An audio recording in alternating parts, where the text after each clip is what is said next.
की शुरुआत में हमें फिनलैंड को दिखाया जाता है, जहां वल्लवार खत्म हो चुका था और सभी सैनिक अपने देश वापस लौट रहे थे। इसलिए नाजी सेना को भी फिनलैंड छोड़ने का आदेश दिया जाता है।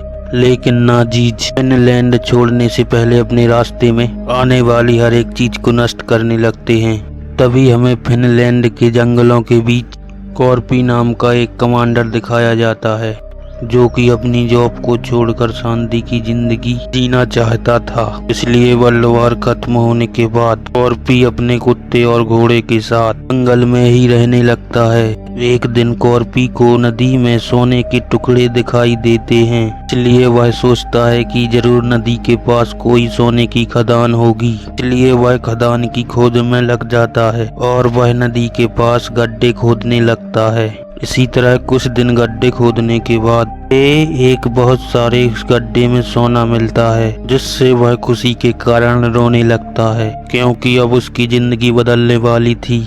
खैर, अब कॉर्पी सारे सोने को उठाकर अपने टेंट में छुपा देता है, जहां पर वह सारी रात जागकर सोने की रखवाली करता है। अगली सुबह कॉर्पी अपना सारा सोना बैग में रखता है और घोड़े पर बैठकर वहां से निकल पड़ता है। इसी के साथ साथ इसका कुत्ता भी इसके पीछे आ रहा था। कुछ दूरी तय करने के बाद कॉर्पी को रास्ते में नाजी सेना का जनरल वोरजी मिलता है, जो अपनी सेना के साथ वहां से जा रहा था। उसके पास कुछ टैंक और कुछ ट्रक थे। ट्रक में वह फिनलैंड की औरतों को बंदी बनाकर ले जा रहा था। जरा सलाह सैनिक उन औरतों के साथ गलत काम किया कर सकते हैं। तभी एक वुल्फ नाम के सैनिक को दिखाया जाता है, जो कि एक औरत के साथ गलत काम कर रहा था। इधर कॉर्पी नाजी सेना के सामने से उन्हें अनदेखा कर आगे बढ़ जाता है। तभी वुल्फ ब्रोनो के पास आता है और कॉर्पी को मारने के लिए अपनी गन उठाता है, लेकिन ब्रोनो वुल्फ को रोक देता है और कहता है वह वैसे भी मौत के पास जा रहा है, क्योंकि पीछे हमारी सेना की एक टुकड़ी आ रही है। इधर कॉर्पी आगे बढ़ रहा होता है तो उसे रास्ते में टंगी हुई लाशें मिलती हैं। दरअसल इन लाशों को नाजी सेना ने ही टांगा था। खैर, अब थोड़ी आगे जाने के बाद कॉर्पी को एक ट्रक दिखाई देता है, जिसमें 4 नाजी सेना होता है। उनमें से एक सैनिक कॉर्पी को घोड़े से उतरने के लिए बोलता है और फिर वे उसका बैग चेक करते हैं, जिसमें सोना था। उन्हें कॉर्पी का सोना मिल जाता है, जिससे वे सोने को अपने पास रखने के लिए सोचते हैं। तभी कॉर्पी समझ जाता है कि उसका सोना लूटकर उसे मार देंगे, इसलिए वह अपने कुत्ते को भागने के लिए बोलता है। कुत्ते को भागते देख सैनिक अपनी गोली चलाना चाहता है, लेकिन कुत्ते को एक भी गोली नहीं लगती और वह वहां से भाग जाता है। और इसके बाद एक सैनिक कॉर्पी के पीछे गोली मारने लगता है, लेकिन तभी कॉर्पी अपना चाकू निकालकर उसके सिर में डाल देता है, जिसमें उस सैनिक की वहीं पर मौत हो जाती है। और इसके बाद बाकी सैनिक अपने साथी का बदला लेने के लिए कॉर्पी पर हमला कर देते हैं, लेकिन कॉर्पी ने एक कर मारने लगता है। तभी एक सैनिक कॉर्पी पर गोली से हमला करने लगता है। मैं कॉर्पी एक सैनिक के अपनी ढाल बनाकर वहां से निकल जाता है। तभी एक बचा हुआ सैनिक कॉर्पी को पीछे से पकड़ लेता है। इसमें कॉर्पी उसका हाथ मोड़कर गन से शूट कर देता है। इधर जब बोर्नो को आवाज सुनाई देती है तो वह पीछे लौट जाता है। जब बोर्नो को गोली की आवाज सुनाई देती है तो वह वापस देखने के लिए आने लगता है, लेकिन तब तक कॉर्पी वहां से निकल चुका था। अब बोर्नो देखता है कि उसके चारों तरफ उसके चारों सैनिकों को मार दिया गया है। तभी उसे अपने एक सैनिक के हाथ में सोने का टुकड़ा दिखाई देता है, जिसमें वह समझ जाता है कि इनके साथियों को भी उसी आदमी ने मारा है और उसके पास बहुत सारा सोना है। इसलिए वह कॉर्पी का पीछा करने लगता है। थोड़ी दूर जाने के बाद उसे कॉर्पी दिखाई देता है। तभी ब्रोनो अपने टैंक से कॉर्पी पर गोली चलाने लगता है, जिसमें कॉर्पी अपने घोड़े की स्पीड को बढ़ाकर वहां से भागने लगता है, लेकिन भागते भागते माइंस फील्ड में चला जाता है, जहां पर नाजी सैनिकों ने कई माइंस बिछाई थीं। तभी ब्रोनो भी वहां पर पहुंच जाता है और हंसते हुए अपने सैनिकों से फायरिंग करने से मना कर देता है और कहता है कि वह अब ब्लास्ट होने वाला है। तभी कॉर्पी का घोड़ा एक माइंस पर अपना पैर रख देता है, जिसमें वहां पर ब्लास्ट हो जाता है और कॉर्पी भी घायल हो जाता है, लेकिन उसका घोड़ा मर जाता है। तभी वहां पर ब्रोनो आ जाता है और देखता है कि कॉर्पी अपने सैनिक सोना को बैग में भर रहा होता है। लेकिन तभी ब्रोनो अपने 2 सैनिकों को कॉर्पी को मारने के लिए भेजता है, लेकिन कॉर्पी पहले से ही तैयार था।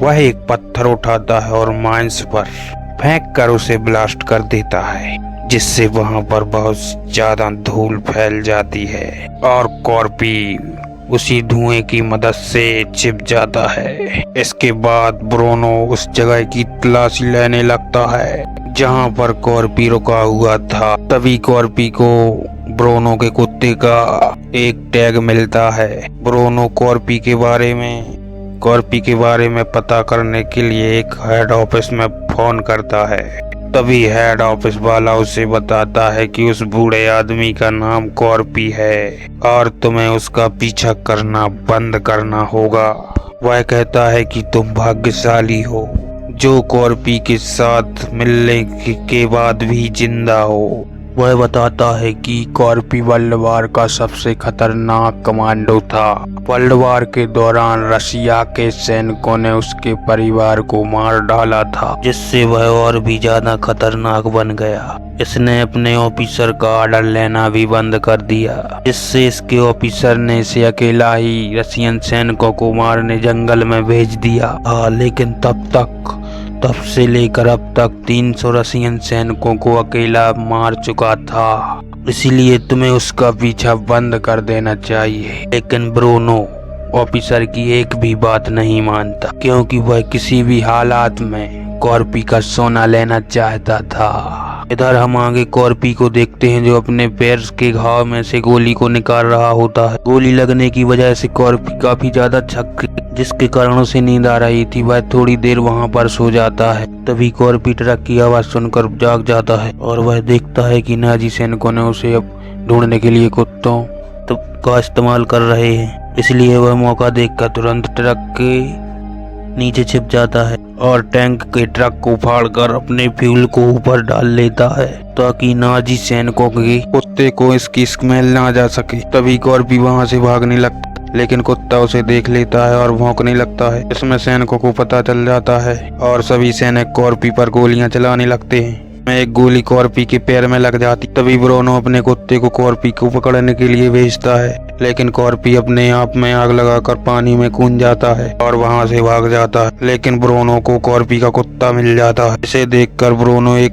प्लान बनाता है। वह कुत्ते के ऊपर एक डायनामाइट लगाकर उसे बेच देता है। कुत्ता जैसे ही कॉर्पी के पास जाता है, जिससे डायनामाइट फट जाता है, जिससे कॉर्पी तेजी से उछलकर नीचे गिर जाता है और वह बेहोश हो जाता है। जब कॉर्पी को होश आता है तो वह अपने सामने ब्रोनो को देखता है। ब्रोनो ने कॉर्पी को अपने साथ बंदी बना लिया होता है और वह कॉर्पी का सोना छीन लेता है और उसे फांसी पर लटका देता है। लेकिन कॉर्पी अभी मरा नहीं था, क्योंकि उसे फांसी से बचने के लिए उसने एक कील पर अपना पैर रख लिया था। तभी नाजी सेना का एक ट्रक दिखाया जाता है जिसमें लेडीज होती हैं, जिसे वह अपने साथ ले जा रहा होता है। तभी वहां कॉर्पी आ जाता है। कॉर्पी इन महिलाओं को देखकर समझ जाता है कि नाजी सैनिकों ने उन्हें किडनैप करके रखा है। वह इन महिलाओं को बंदूक देता है। इसके बाद वह ट्रक के ऊपर चढ़ जाता है। ट्रक के ड्राइवर को मारकर उसे नीचे फेंक देता है। तभी ब्रोनो कॉर्पी को मारने के लिए टैंक से नीचे आता है, लेकिन तभी कॉर्पी उस टैंक पर पीछे से चढ़ जाता है और ब्रोनो को